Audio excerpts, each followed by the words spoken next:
Welcome, episode 2 of this two-part series on what should the Blue Jays do? Rebuild? Retool? We talked about what the retool was yesterday. Now let's get into what a rebuild looks like for this Toronto Blue Jays team.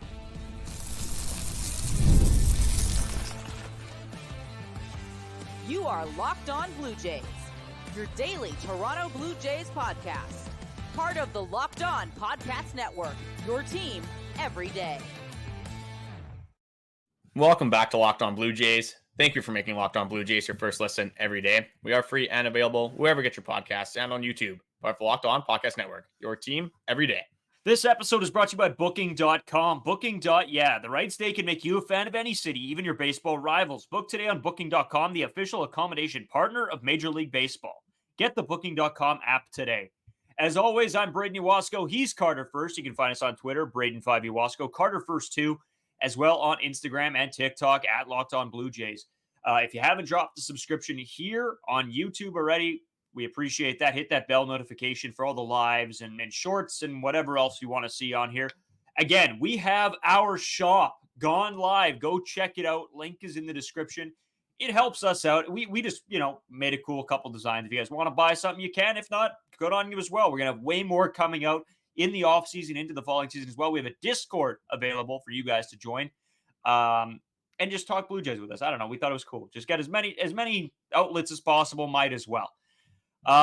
We have our big awards night, the Locked On Blue Jays Awards on Friday. Make sure you tune in for that episode. It's going to be a lot of fun. Me and Carter are just going to have a blast. We have a bunch of awards. Some of them are silly. Some are, actual awards. And, I don't know. The boys might go all out for that episode. We'll have to see.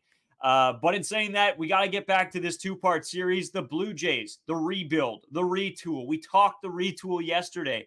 Now let's get right into what a rebuild looks like. We'll get into what the pros and cons look like and just our overall thoughts sort of in the third segment to sort of wrap up the episode.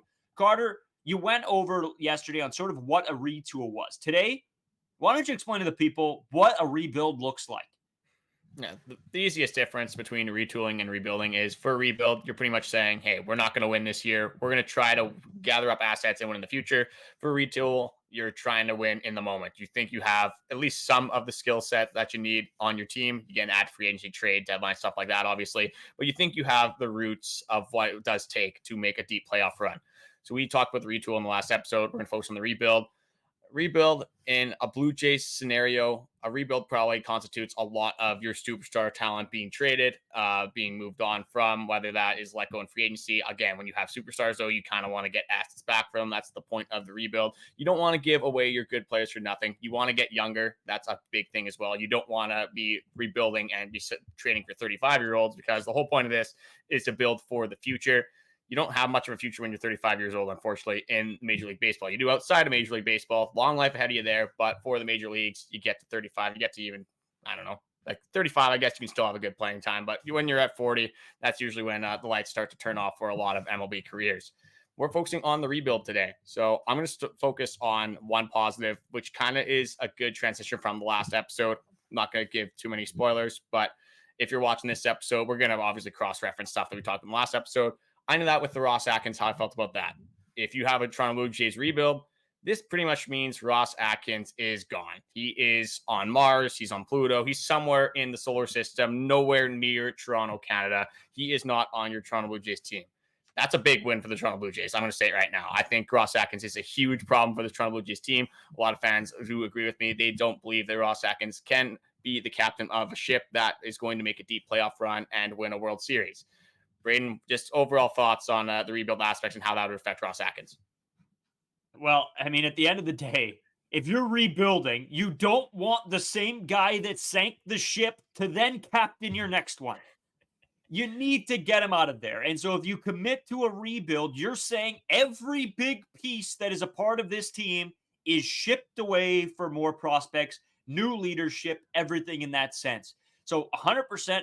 If you're rebuilding, Ross Atkins will most likely be the first to go.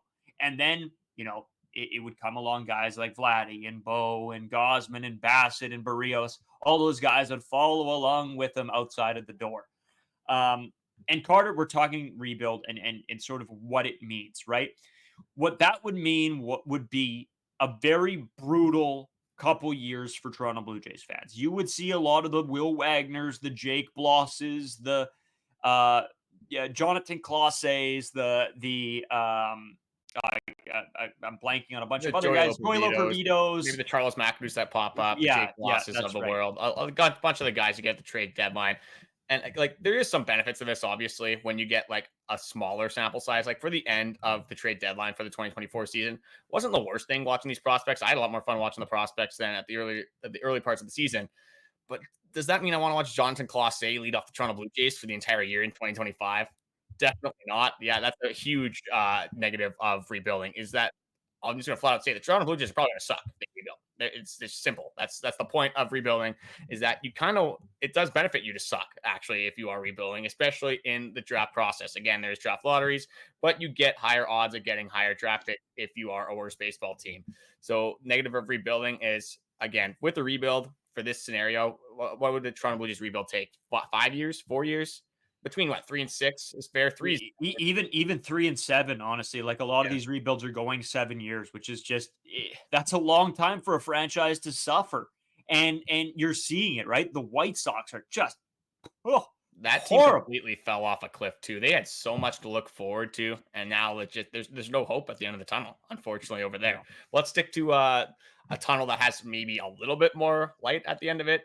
Again, maybe I'm not going to compare us to the Chicago White Sox quite yet, but hopefully, who knows? The end of this season, things don't go right. Maybe you do get those comparisons, but let's stick on the rebuilding aspect. So yeah, I think 3 to 7 years. 3 is definitely on the early side. I think you could probably say 4 to 7, even 4 to 8, like you said. Some of these rebuilds, especially if you don't do it right, they could take a very long time. I'm a Carolina Panthers fan. We've been rebuilding for 7 years, and it's not looking good right now. So hopefully the Toronto Blue Jays don't take that way of the road, and hopefully they can, if they were going to rebuild, they would do it in the proper way. So that's the biggest thing. If you are going to rebuild, you want a coach, you want a manager, more specifically, that actually knows what he's doing, that you're confident in. The whole point of the rebuild is you want to build for the future. If you have somebody, like you said, in Ross Atkins, that hasn't shown that he can build for a future to begin with, and hasn't shown that he can provide you with success when that future that he built is supposed to be in the primes of their career, that isn't something that you are going to want with your team. But again, the biggest part of the rebuild is that your team's going to suck. It's going to be bad baseball in Toronto for a good 3 to 4 years. There's not going to be a lot of light at the end of the tunnel, and that's something you're going to have to be okay with. There's going to be players on the Toronto Blue Jays that you're probably debatably aren't going to play in the MLB ever again. Their career might die with the Toronto Blue Jays if you are in the dead of a rebuild. Like if you're rebuilding to the point of the Chicago White Sox, the Miami Marlins, those type of teams, that you're at the bottom of the barrel in the league, you would have to be okay with being a subpar baseball team for an extended period of time. Is that something the Toronto Blue Jays fans are ready for? I truly don't think so. And this is why in the last episode that I said, if we have the right captain at the ship, I think retooling is the best case scenario, because we kind of just went through a rebuild and we didn't get anything out of it. If you have a World Series, for sure, rebuild. I think a lot of fans would be okay with rebuilding if you get some sort of reward for going through the pain and suffering of what you had to go through in the years of 2018, 2019, 2020. Those years just kind of feel like they were lost years. And for me, when you look at a rebuild, there's not a lot of hope with Ross Atkins. There's nothing in me saying that Ross Atkins can rebuild this team and we can be good again in 5 years. I feel like it's just going to be a repeated cycle, like I talked about in the last episode. If you have a bad captain at the helm of your ship, it's not going to be. It doesn't matter. You're not going to steer clear of a lot of obstacles in your way. No, absolutely not. You need that guy that's going to lead this team to success. And if you're talking about a rebuild, Ross Atkins, as we've pointed out many times, I don't know if he's the right guy for the situation that we're in now. Never mind shaping the players of the future. I just can't see that. And again, this is all speculation, right? This rebuild isn't going to happen this season. I think we all know that. But looking forward, if this season doesn't work out, that might be the direction that this team is headed in. And if the first inkling that a rebuild is coming will be that when Ross Atkins does get fired. So if anybody at any point in this season, if they pull that trigger, you better be ready for some rough time in Toronto Blue Jays land. I have a hypothetical for you. I just want to know if you think this is even a possible scenario. So The Toronto Blue Jays, the season doesn't go well. Say it's a repeat of 2024. You go, what was it, 76 and whatever it was. Who cares? A million games under 500. Not a very successful season for the Toronto Blue Jays. They decide to rebuild, but the question is, you have Bichette, you have Vladimir Guerrero Jr. They expressed that they want to sign back. Is it possible to go through a rebuild with signing Bichette and Vladimir Guerrero Jr.? Or if we were going into a rebuild, would these be the cornerstones of the rebuild and you want to move on from these players because they're going to give you the boatload of assets that would jumpstart your rebuild? Well, that's the thing, Carter, right? Is you got to look at who will bring in the most for the team in a rebuild situation. It's not going to be guys like George Springer. It's going to be your Vladimir Guerrero Jr.'s and your Bichettes. So at the end of the day, if you're committing to a rebuild, that means no more Bichette, no more Vladimir Guerrero Jr. I think that is just the case that you'd be in. And trust me, I pray to God that this season goes at least better than the last so that, a rebuild isn't on the mind of this organization. But at the end of the day, you never really know. It is Major League Baseball. In this scenario, I think you can probably get away with re-signing one. I don't think you can re-sign both. Again, those are your two best players. You're going to get the most assets back from them. I think you got to move on from one of them. You're going to get assets for Kevin Gausman. You're going to get some stuff if you decide to move on from Jose Berrios. Jose Berrios is a weird one because he is under contract and through the years of 2028. If you guys will agree on options, obviously the two sides of this. So that, again, you can get a boatload for Jose Berrios, but is that something you want to move on from in a rebuild? That's a question for the manager at that time. But with Vladimir Guerrero, I think if you decide to build around Vladimir Guerrero Jr., move on from Bichette, I think that is something you probably could do because there's a negative that I'll get into in the second segment, which would obviously be a problem when you move on from Bichette and Vladdy. I think having one piece at least for a rebuild, it gives, again, for the Rogers standpoint, it gives them a reason, at least fans a reason to kind of show up. You go see Vladimir Guerrero Jr., that's something. You get at least something from the business side of it. But if you were embracing the full rebuild, if you were really going to take the rebuild seriously, I think it does make the most sense to kind of just move on from everything. You scrap everything and you just be really bad for a significant period of time.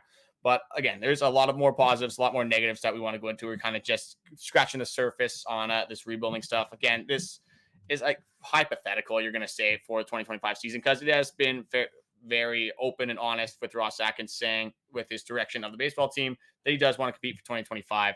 So maybe he does do a 180. Who knows? Maybe Ross Atkins has to stick his neck out to save his career at some point in the season.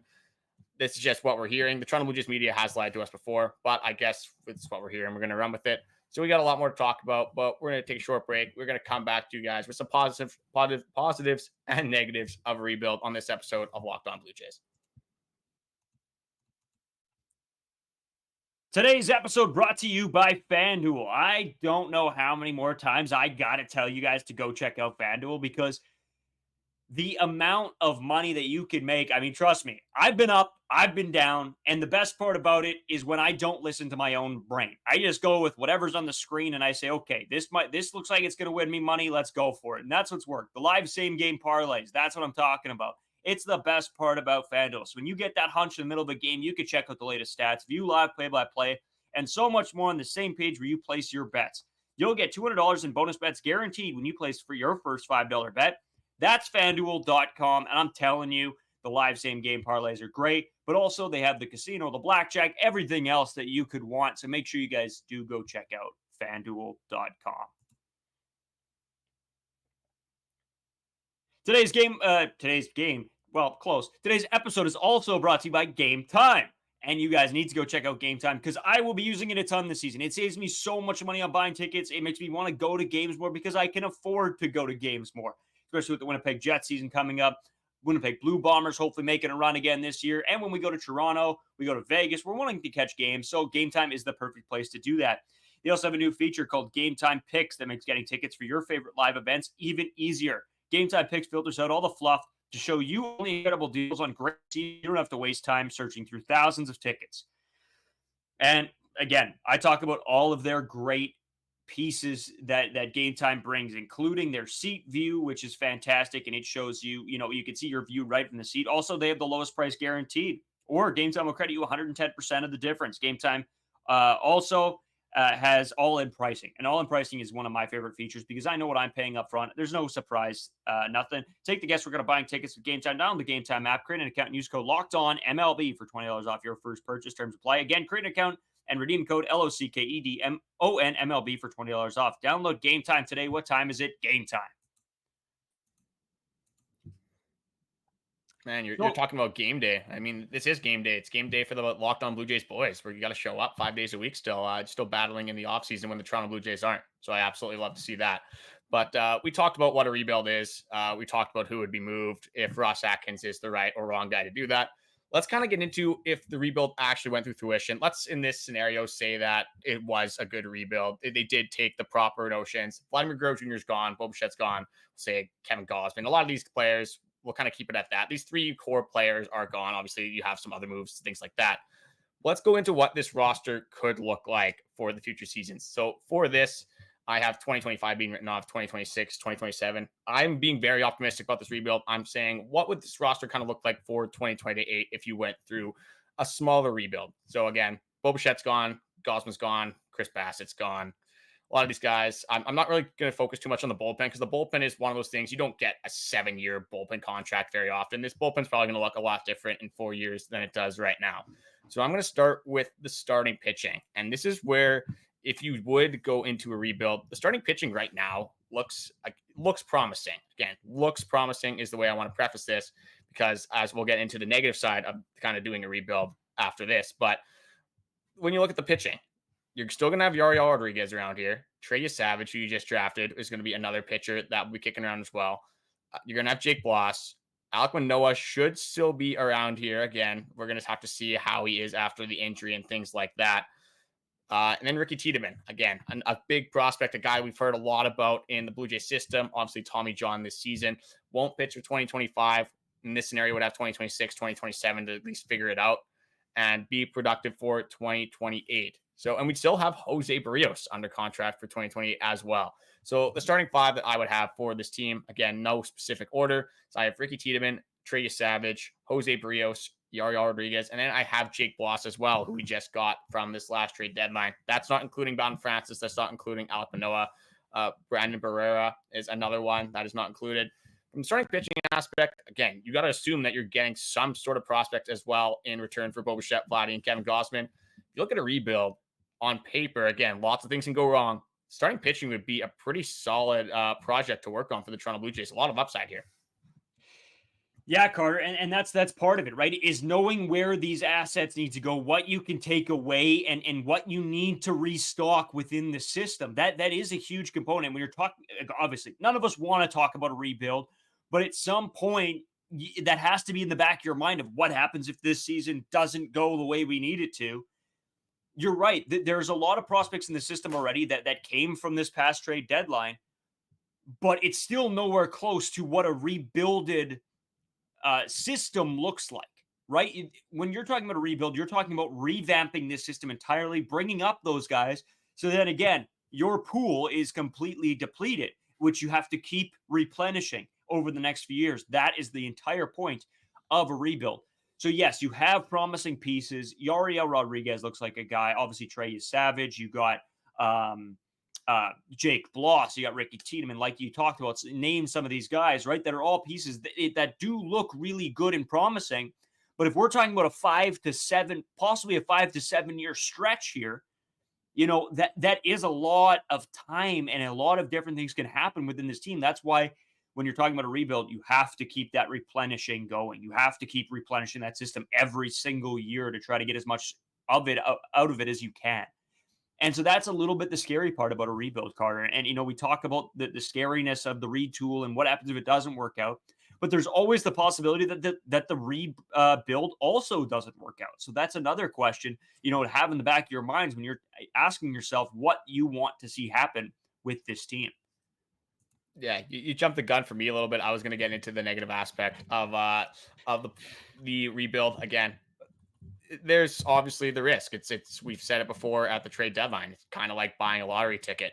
You don't know if these prospects are going to work out. Again, when you look at this Blue Jays prospect system as well, we did have a good trade deadline. I'm not going to take any credit away from Ross Atkins there. He did I'm going to say like one good thing this season. It was the trade deadline. But again, you shouldn't have even been in that scenario.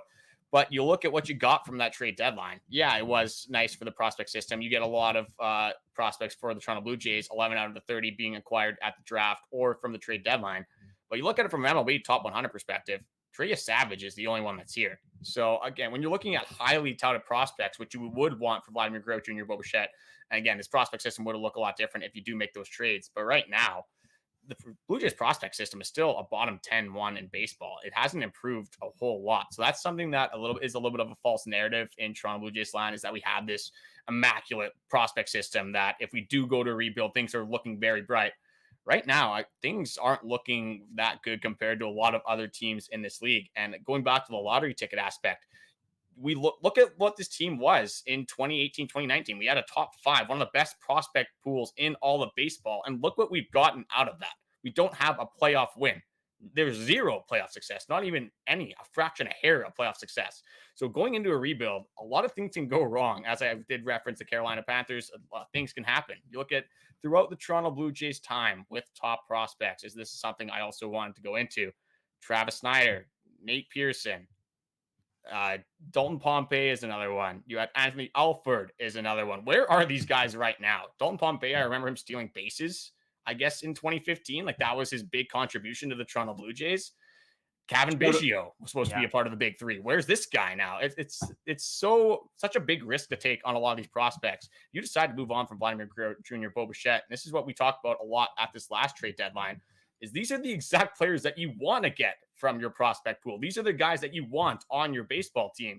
So to give up on 2 players that are established players in the MLB to just take another risk and get more players that you don't know if they're going to work out or not is something that is a huge negative and a huge risk that you would be undertaking in a Toronto Blue Jays rebuild.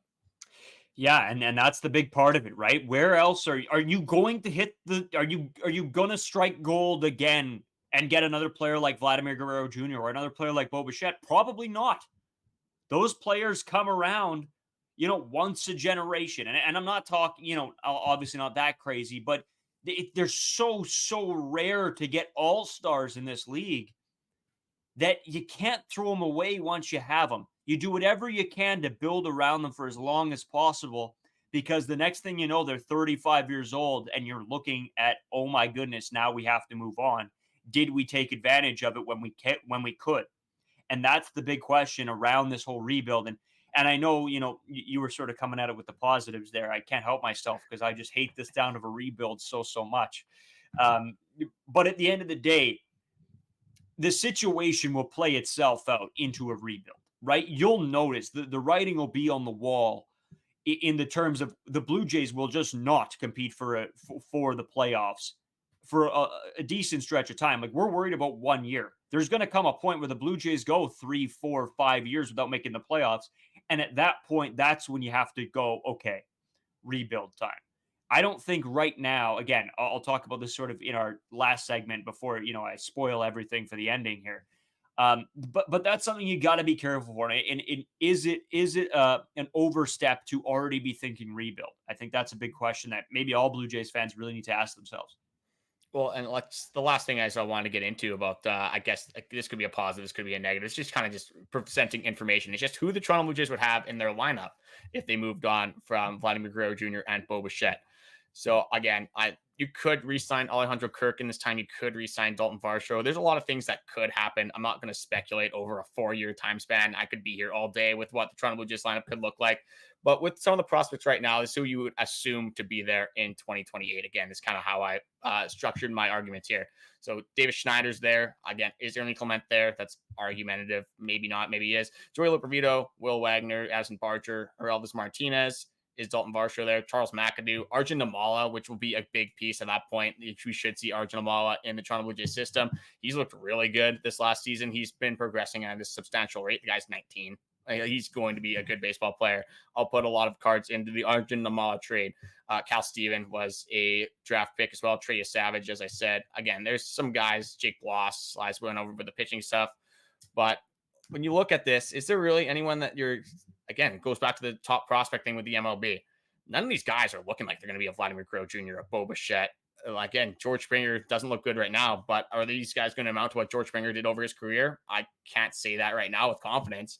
there is some positives. You have a plethora of prospects. And again, you move on from Bichette, Kevin Gausman in the scenario, Vladimir Guerrero Jr. You probably do have some top prospects mixed up in here as well. But again, like none of these guys are proven. None of these guys I can say are going to be better than Vladimir Guerrero Jr. If I had to bet right now, I'd say none of them are going to be better than Vladimir Guerrero Jr. So it's just a big risk that you take with the rebuild. And I'll get into the last segment as well, kind of with my final thoughts on it. But I don't think a lot of Toronto Blue Jays fans are actually ready for a rebuild or even knows what a rebuild would entail for the Toronto Blue Jays. Yeah, and that was sort of the whole point of this episode, right? Let's realistically lay out what the options are for the fans that are complaining about the team that you have right now or the all-star players that you have on the team, right? You don't want to see these guys leave because this is what it looks like. And that was a sort of one of the points of this whole episode here. And Carter, I think it's time, we're sort of flirting with it anyway. Let's take this break. Let's get into sort of our final thoughts and breakdowns, unless you got anything else before we hit that. No, I just got the final thoughts. I'll take a short break and we'll present our perspectives on whether the Toronto Blue Jays should actually take this rebuild seriously or not. Today's episode brought to you by Booking.com. Booking.yeah. I always tell you guys, we talk about these trips that we're going on, and it's because, we're early 20s. We want to make the most of our trips, right? So Booking.com helps us do that perfectly. It helps us find places to stay and trustworthy places to stay. And that's why I love Booking.com as well. Explore those U.S. cities you've always secretly wanted to learn more about. Maybe it's time to test your baseball, competition, stadium cuisine. Luckily on Booking.com, you can find the stadium stay that's just right for you. With Booking.com's wide variety of choices across the U.S., you can go incognito to all your baseball rival cities.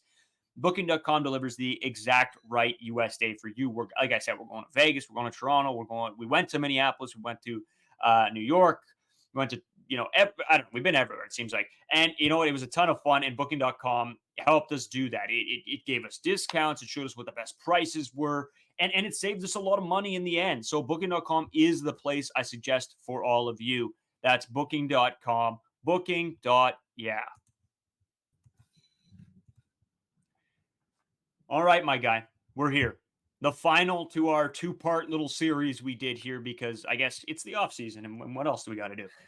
We explained what a rebuild looked like and sort of, I think hopefully opened some fans' eyes to what a real rebuild looks like. And could this fan base take a 5 to 7 year rebuild? I think not. I'll throw it to you. Let me know how your sort of final thoughts and feelings are, and I'll sort of take over at the end there. Yeah, I keep saying that I don't think fans could take a 4 to 7 year rebuild. It's because I can't take a 4 to 7 year rebuild. I don't know how other people would be able to do that as well. Obviously, now we're kind of immersed in Toronto Blue Jays land. So for us, it wouldn't be that fun to cover a team that sucked, obviously, for that amount of time. So there is some personal biases as well. Obviously, just watching competitive baseball, it's a lot more fun to watch competitive baseball than it is to watch a rebuilding team. But overall, with this, I'm going to present to you like this argument here as well. We really have 4 options here. You retool, you rebuild, you retool with Ross Atkins or without Ross Atkins, and you rebuild with Ross Atkins or without Ross Atkins. So I want you to rank these four outcomes. So I'm going to start. I'm going to say this is the one that I would want the most, and it would be the retool without Ross Atkins. That's where if I could pick any scenario, I want a new manager, a new GM to figure out how to retool his team and make it competitive for 2025. I'll throw it back over to you. Give me your first and second one. Yeah, so my first one obviously is the same as you. I want somebody new in there that can make these decisions and make better decisions during the off season, right? They can set the team up well for 2025. That would be my number one option. Number 2 has to be, this might piss some of you off, but it has to be retool with Ross Atkins. I don't want to see a rebuild, Carter. I don't want to see a rebuild at all. So 100%, that has to be number 2 for me. Even if it is Ross Atkins, at least it's somewhat of competitive baseball, or hopefully competitive baseball. See, for me, I have to agree with you from a personal standpoint. I think it has to be the retool with Ross Atkins. For the future of the Toronto Blue Jays, I have no faith in Ross Atkins to literally do anything. Yeah. So for me, for the future of the Toronto Blue Jays, it's the rebuild without Ross Atkins. The worst case scenario is that you just rebuild with Ross Atkins. That makes absolutely no sense. I think we can just say that's 4 right now. Terrible. I don't even see a scenario where that does happen. That would be absolutely idiotic from the Toronto Blue Jays standpoint. And at this point, Ross Atkins is gone. You probably have Shapiro gone if you're rebuilding. John Schneider's job is in flux in that point as well. So let's kind of just end it with the rebuilding stuff.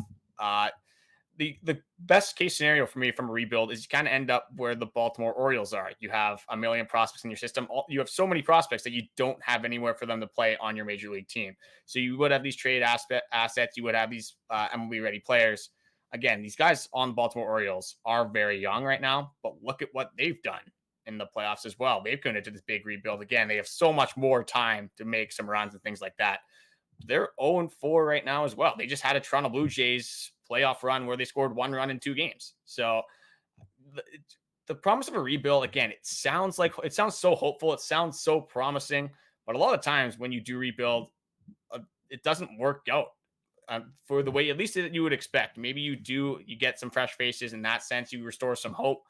But a lot of the teams that do rebuild don't end up winning the World Series anyway. Some teams do. Again, one team is going to win the World Series every year. There's 29 teams that are going to be very disappointed. So you need a lot of things to go right with your Toronto Blue Jays season.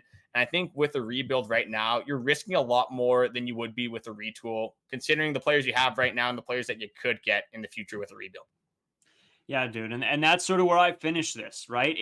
At the end of the day, I would hate to see a rebuild right now, and I think it would pain me to watch Vladimir Guerrero Jr. and Bichette get traded for some random prospects and whatever else. It would kill me. That. Imagine somehow like Vladdy goes to the Yankees or something. Like that's my worst nightmare. Like I don't know if I'd be able to watch the Toronto Blue Jays play the Yankees ever again.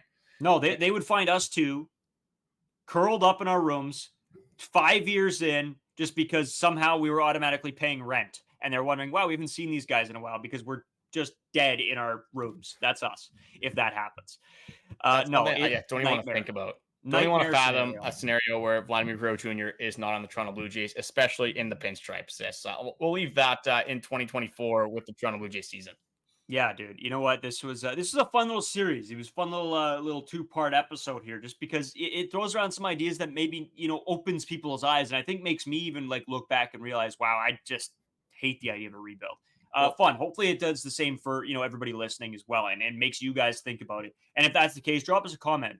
Tell us your thoughts on all of this as well, the rebuild, the retool, everything in between. Drop that comment for us. Yeah, and it'll be a fun thing to look back at as well in a couple of years. See, like, hey, should we have retooled Ross Atkins? Should we just have gotten rid of Ross Atkins in the moment?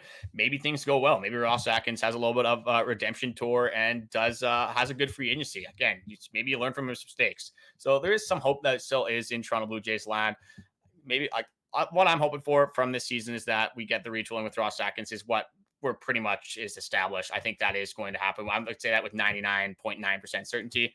I'm hoping that Ross Atkins proves me wrong. I'm just hoping that he can go out there, get free agents that are impactful. Again, the free agents actually have to perform as well. He can go out and get Juan Soto, but if Juan Soto hits 220, again, you can't really blame that on Ross Atkins. So the players are going to have to perform to a certain standard as well, but we're going to have to see. It's going to be an interesting offseason in the Toronto Blue Jays land, and it's going to be a huge offseason for the direction of the Toronto Blue Jays. Yeah, guys, you know what? Fun episode. Again, let us know what you guys think as well. We have the Locked On Blue Jays award show coming on Friday. Hopefully you guys enjoy that. We are going to have a blast that we're going to be making some cool content. So we'll get that out to you guys. And then so much more to come this offseason. We have, I don't know, Carter, I think it's like an entire scribbler pretty much of ideas. Some of them written down and some of them we haven't even gotten to yet. So a lot to go in this offseason. I hope you guys stick around with us. And hopefully we can just all pray for a better 2025. Anything else before we sort of kick out of here, Carter? No, we're a week and a half into the offseason. There's going to be a lot more things to talk about. We haven't even started on the player reviews, things like that. That'll be coming to you guys throughout the months of October, November, maybe a little bit of December as well. Again, we do have sort of a structure, but it's a pretty loose structure. We're kind of going to play it by ear. Things will happen in the offseason as well. So we'll report to you guys as they do happen. But the only thing I really have left to say is just thank you guys for watching. Likes, comments, subscriptions, everything recently has been much appreciated. But we have noticed that about 68% of you guys are not subscribed. So we are tuning in to every single episode, coming back, watching the episodes. We appreciate it a ton, but subscribing is free, and that helps us out a ton and also keeps our videos at the top of your page. Again, Braden has talked to you guys about the shop, the Discord. We're just trying to give you guys as every single outlet ever to reach out to us. Again, not a lot going on in the offseason, so we're looking for stuff to do as well. If that's talking to you guys, that's definitely something I'm going to get excited for in a time where I don't think a lot is going to happen with the Toronto Blue Jays, especially over this next month. But just thank you guys for watching, and we'll talk to you guys tomorrow.